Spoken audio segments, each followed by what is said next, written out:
মা শব্দটি ছোট হলেও তার গভীরতা আকাশের মতো বিস্তৃত। তবে সন্তান জন্ম দিলে কি কেউ মা হয়ে যায়?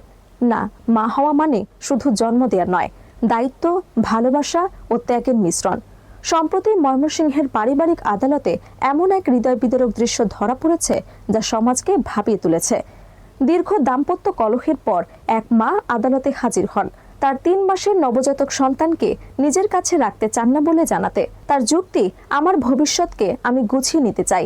যদিও বিচারক ও জেলা লিগ্যাল অফিসার শিশুকে অন্তত 2 বছর মায়ের কাছে রাখার পরামর্শ দেন, তবে মা তার সিদ্ধান্তে অটল। ভিডিও ছড়িয়ে পড়ার পর সামাজিক যোগাযোগ মাধ্যমে তীব্র প্রতিক্রিয়া দেখা গেছে। অনেকে প্রশ্ন তুলেছেন, শিশুর দায়িত্ব কি একাই মায়ের? আবার কেউ মায়ের পক্ষ নিয়েছেন, বলছেন বাবার মতোই মায়েরও ভবিষ্যতের অধিকার আছে। শেষ পর্যন্ত আদালত শিশুর কল্যাণকে প্রাধান্য দিয়ে তাকে মায়ের কাছে রাখার নির্দেশ দেন।